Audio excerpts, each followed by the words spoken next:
Hello, it's David Harding here at Hamble Point with Inspiration Marine to look at the new Hanse 460.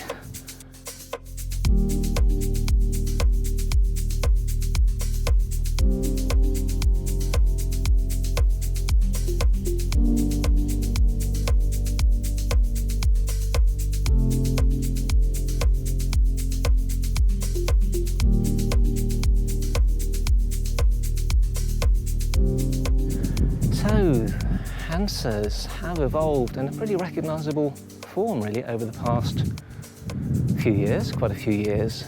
I've sailed a fair few of them, of the recent models, and I thought I might have some idea of what to expect with a new Hanse in this size range. But, big but, this is designed not by Yachting Monthly, apologies for any mispronunciation, who have designed in fact all the Hanses since the very early days, since Hanse started up in the late 90s when they took on moulds of discontinued models. In fact, I was here at Hamble Point in the late 90s sailing the Hanse 291, the very first Hanse model, as soon as it arrived in the UK, which was the old Aphrodite 29. And then only a few weeks ago I was sailing the Hanse 292, which was an evolution of the 291. And now, fast forward, and here we have the very latest from Hanse, the first Hanse ever designed by Barry Rakupur, who, like Yachting Monthly, are not exactly an unknown names in yacht design circles. So they have done quite a few things differently. So enough history for now. Let's have a look and see what they have done with the 460. Here it is, and what a difference at a glance. Let's just step back a pace or two and we can see that it has a reverse bow. First Hanse to have a reverse bow. Short bowsprit, of course, to give you some projection from the anchor. First Hanse to have a pronounced bow knuckle, bow chine to increase space down below. Should give you a slightly drier ride. Big topside hull ports, generous freeboard as you would expect on any modern cruiser of this size, and sleeker appearance, I think we can say, than most of the recent Hanse models. This 460 is sitting alongside the well-established Yachting Monthly 458, so another boat of very similar size but very different in style and appearance. So this boat has a few options. Let's just go back to the bow. We can see that we've got the second forestay, the outer forestay with the lightweight reacher on it. Let's just have a look up the rig. So double spreader, wide shroud base, chain plates taken right outboard, in-mast furling option on this one, as I'm sure a lot of these boats will have. They are designed to be sailed by couples. Pretty generous top sides, but steps suffice to hop aboard. Now let's just start at the bow. Synthetic teak. So very wide open decks. Pretty full forward sections. Self-tacking jib, which comes as standard and is the only head sail unless you have the outer forestay with the reacher. Deck hatches absolutely everywhere. Massive forehatch here, which opens, it's hinged forward. So it opens aft, two other hatches in the middle of the coach roof forward of the mast, opening forward, hinged aft, and then two more smaller ones. So a plethora of deck hatches, and here are four more abaft the mast, opening every which way. So whichever way the wind's coming from, you're going to get some ventilation down below. Easy walk forward and aft inside the rigging. The Lowers, clearly just the ones you need to look out for. Make sure you don't scalp yourself on them, but that's pretty easy to negotiate. All the deck lines led aft, and spray hood's up for now. I'm sure we will lower that when we're sailing. And cockpit broad stern, as well, hardly needs to be said. It's a modern cruising boat. Split backstay with tensioner. You'll need to wind some of that on before we head out. Now, this is the first Hanse for a long time to, well, maybe even ever, to have a dedicated life raft storage lockup, which we might have a look at later. And 2 tables, if you want 2 tables, lots of options. That just comes as standard. This is the electric up and down one, so you can drop it down to have a big lounging area here to starboard. If you have that electric table, you then get this seat and locker pod with it. Alternatively, you can have the electric table to port, I think I've got this right, without the pod. So it's mix and match, but Hanse have taken a different attitude, a different approach to this boat. They have, apart from moving to very Recupeur, and I believe there are further designs to be coming from very Recupeur, apart from the new partnership they've formed there, Hanse has taken the decision to move up market, really, to try and fill what they perceived as a bit of a gap in the market. So back here we have the primary winches for the self-tacker, secondary winches for the reacher, half-depth locker, port and starboard, and shallow storage, both sides, drink holders, which is fine when you're fairly upright when the spray hood's up. There's some details in the cockpit here worth noting. All sorts of things move and slide and come up and down and open and close. Let's start with opening up the stern guard wires here, because once we've done that, we can push this button here marked stern door, and lo and behold, we have a bathing platform and nice chunky looking hinges. Don't think that's going to go anywhere in a hurry. Then on the port side, if we undo this barrel belt here and flip the port stern seat up on its gas strut, we can then open this locker, which doesn't have anything to keep it open.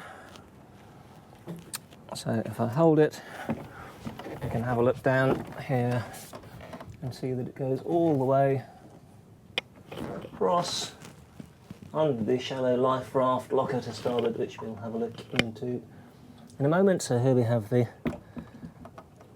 heater and the exhaust system, and of course the rudder tube and access from the port aft cabin by the looks of it. So I'm going to drop this down now because there's nowhere to hold it up, and it's quite a substantial lid. Then if we do the same on the starboard side, here, open this up, hinge it up, and here, okay, 4 catches. Looks like the whole lid comes off. Indeed it does. And here's your life raft stowage. Then each side in the cockpit we have half-depth lockers. They are on spring gas struts, and if we get the cushions out of the way, they will stay open.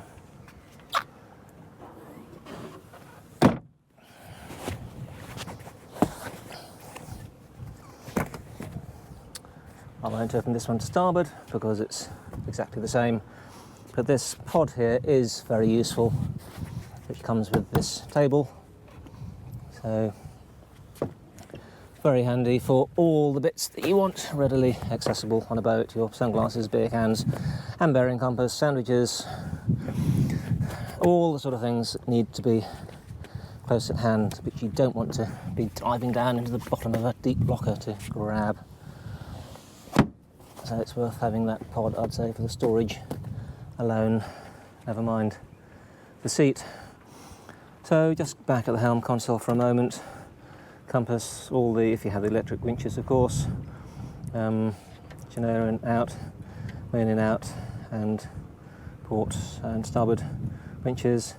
Next to all the halyard sail control winches we have the table. So if we press down on that and wait for long enough, well, you get the idea. You can drop the table down and there will be an infill cushion to put on top to create a nice lounging space. So it's a very sociable cockpit, perfect for long days at anchor, which is clearly what the boat has been designed for. Then we also have these halyard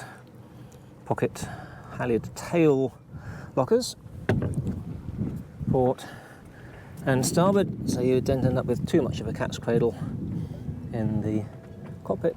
There's a gas locker back there and the bilge pump handle as well. So you have the bracing factor of these two tables. It's pretty wide open on deck.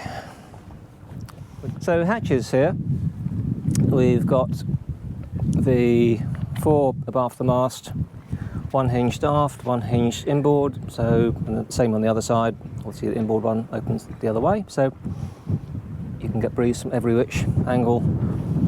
Here to port, hinged inboard, starboard hinged inboard, so opening outboard, these two hinged aft, opening forward, the main forehatch here hinged hinged at the forward end rather, and opening aft. We have a little locker up here in the bow, giving us access to the anchor windlass mechanism and the inside of the stem, and the big bow locker here.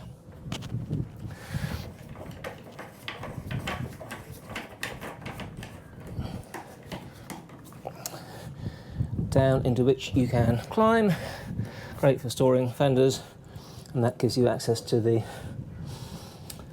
bow thruster and the anchor locker, that access hatch there. Here the coach roof has a external moulding which gives some protection to the opening ports down here in the heads and aft cabin.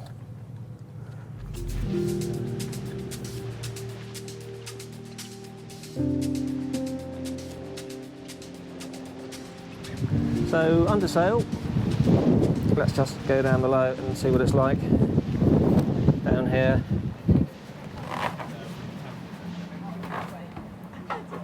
It's always good to see what a boat is like down below. Under sail, we're heeling about 15-20 degrees now.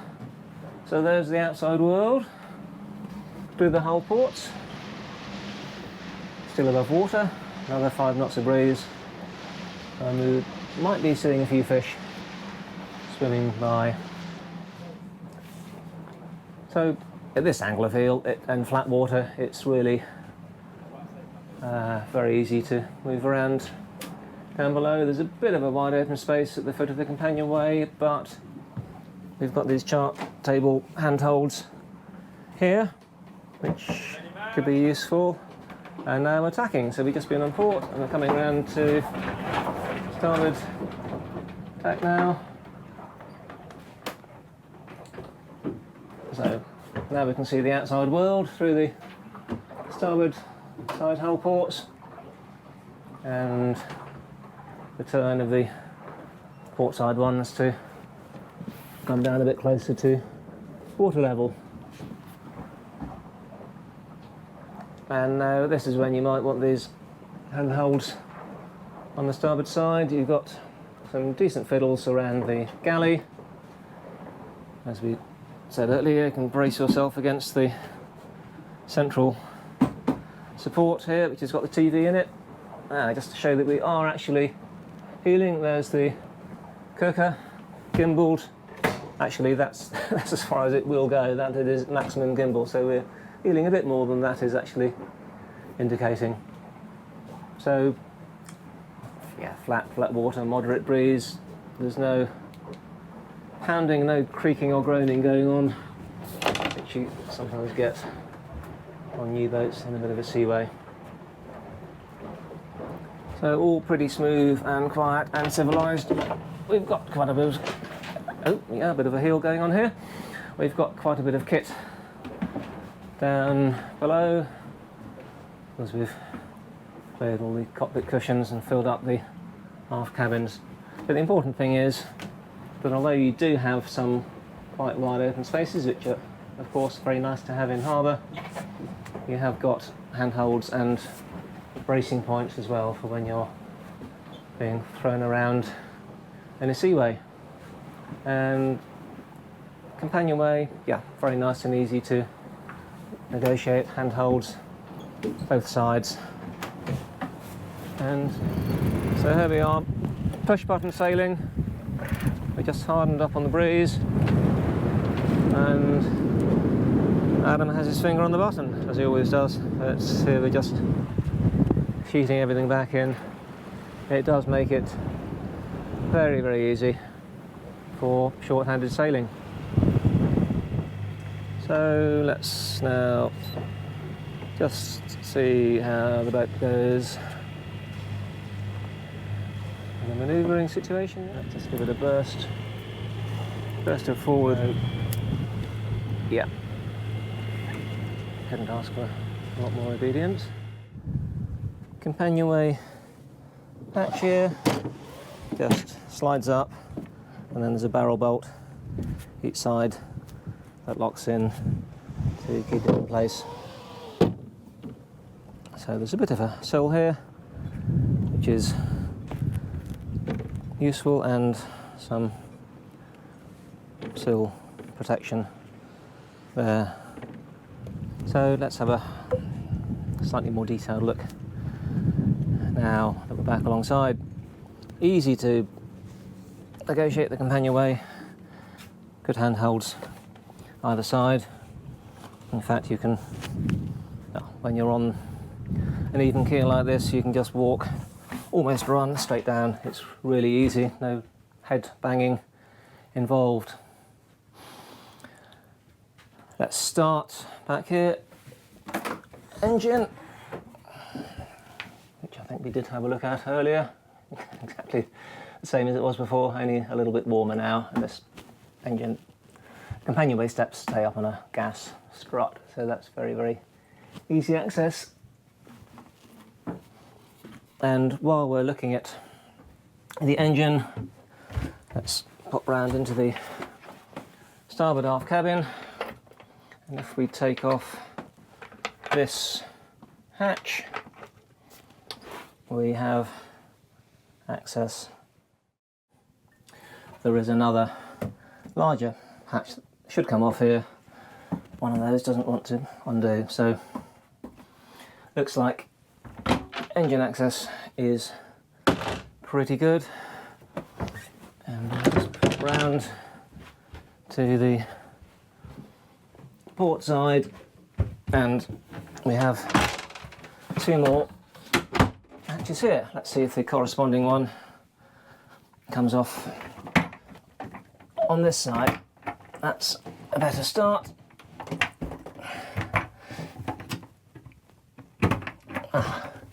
Far more promising. So here we are.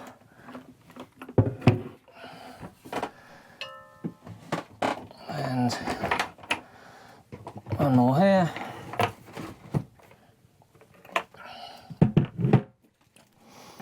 So engine access definitely a lot better than you'll see on many boats, and down below under power quite reasonably quiet as well. Looks like a fairly good amount of insulation there.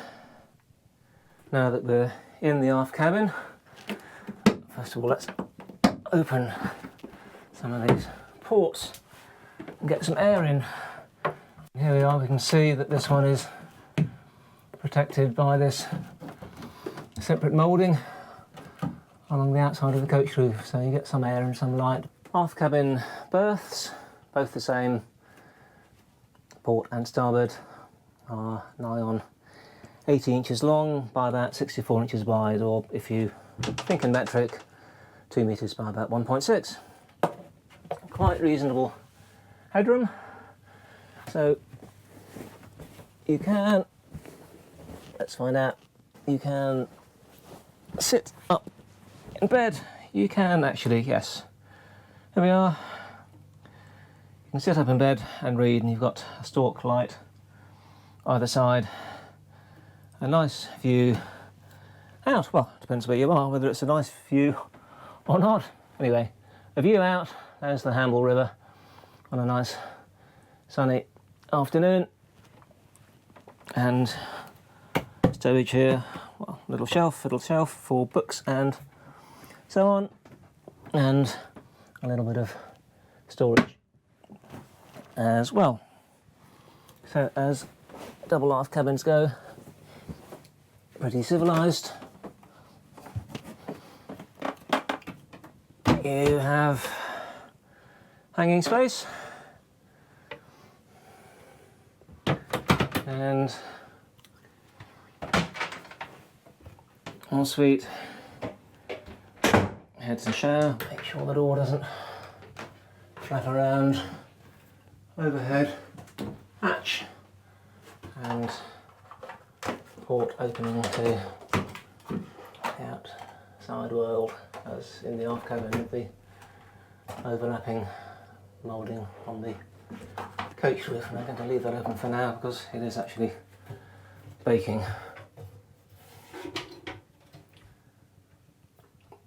Storage behind mirrors.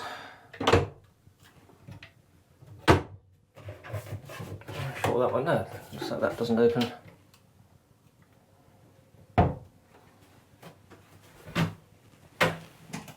And access to your outlet, sink outlet, seacock. And if we come out of this door into the saloon,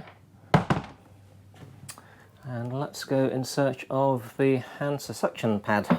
So sections lift up all over, giving you access to the inside of the hull and tankage and plumbing systems. And it's good to see that there are very few interior mouldings in this boat, so your access to the outer hull is generally a lot easier than it is on many boats. Now let's turn our attention to the chart table. There's the overview, electrical panels along here.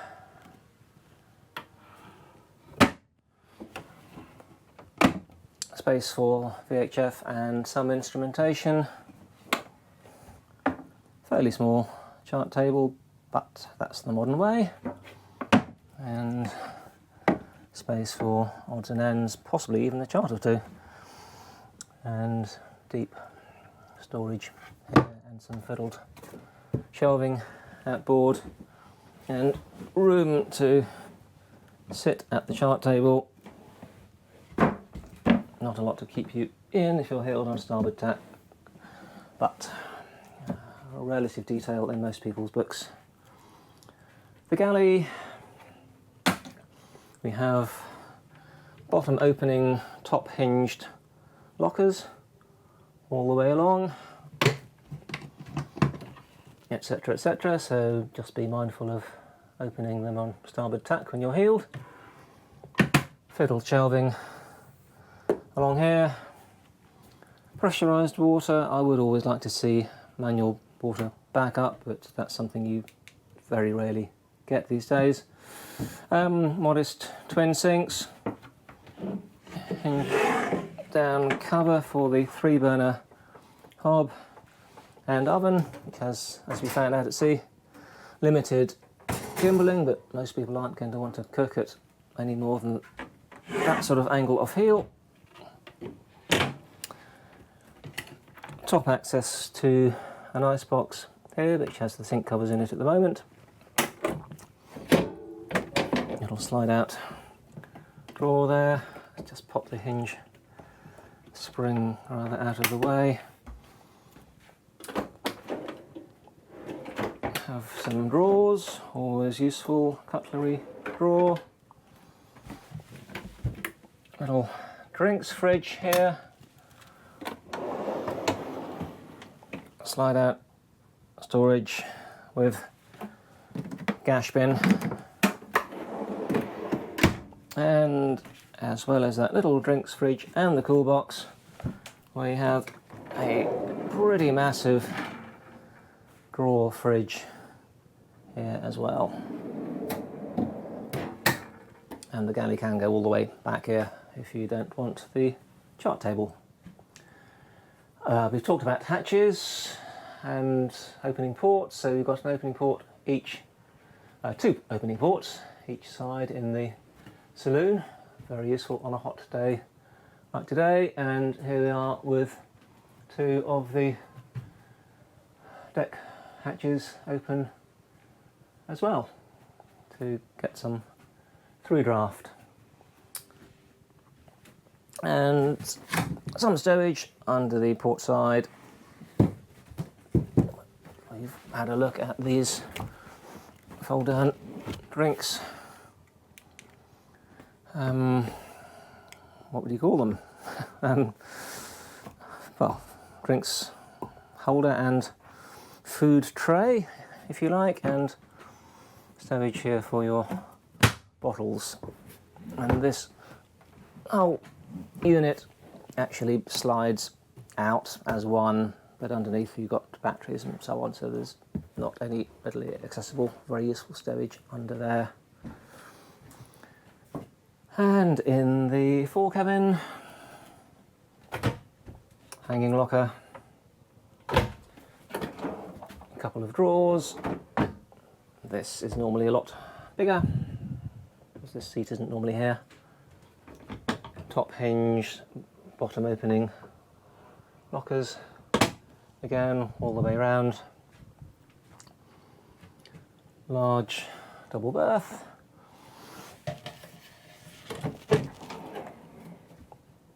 Very large drawer underneath the berth, and